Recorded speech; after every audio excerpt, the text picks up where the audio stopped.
Gue pengen lu coba tanya ke diri lu sendiri ya, siapa orang yang paling capek yang lu itu kenal? Capeknya ini bukan secara mental, tapi secara fisik. Jadi setiap kali dia bekerja, ya dia kerja keras banget secara fisik, tapi pulang-pulang dia itu udah nggak ada energi atau tenaga lagi, dia cuma bisa makan terus saya bobo. Terusnya besok lagi kerjanya lagi. Sekarang pertanyaannya, orang yang lu bayangin ini, apakah dia itu orang kaya atau enggak? Jawabannya itu enggak. Ini pertanyaan yang aneh banget, dan ini terjadi di ekonomi modern zaman sekarang. Dimana orang yang capek itu belum tentu jadi orang yang kaya. Padahal ya kita dari kecil itu selalu diajarin sama satu equation ini, di mana orang yang kerja keras itu sama dengan kaya. Orang yang capek ya itu sama dengan akan mendapatkan hasil. Orang yang disiplin itu pasti naik level. Tapi menurut gua sekarang di ekonomi zaman sekarang ya di keadaan Gen Z sekarang gitu, ini equation ini atau pola ini udah nggak berlaku sama sekali. Di mana kerja keras itu udah bukan lagi sama dengan kaya. Kerja keras itu justru the bare minimum ya, dan capek itu bukan berarti lu jadi orang kaya. Capek itu justru lu jadi orang yang paling bawah. Dan ini yang nggak pernah diajarin di sekolah, ya. Dimana sekarang orang yang bekerja paling capek, orang yang bekerja paling keras,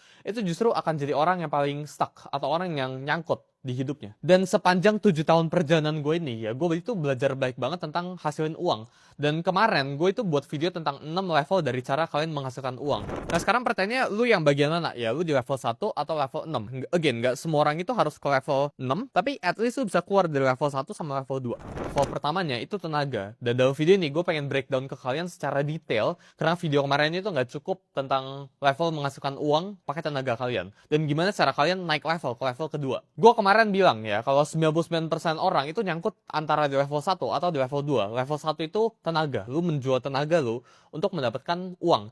Linknya itu ada di deskripsi bawah kalau lu pengen nonton videonya dulu. Jadi level 1 yang gue bilang tadi itu tenaga sifatnya ya. Jadi kurir, ini jual tenaga lu, OB, driver ojol, tukang bangunan, asisten rumah tangga. Pokoknya semuanya itu sifatnya itu yang menukar tenaga untuk mendapatkan uang. Tapi sebelum gue lanjut, gue pengen clear out dulu. Kalau gue itu nggak ngejudge orang yang ada di level ini, di level menghasilkan uang ini. Gue yakin mereka itu bekerja lebih keras dari gue, ya bahkan jauh lebih capek daripada gue. Dan fisik mereka, ya itu jauh lebih kuat daripada gue pribadi. Jadi gue itu justru respect sama mereka.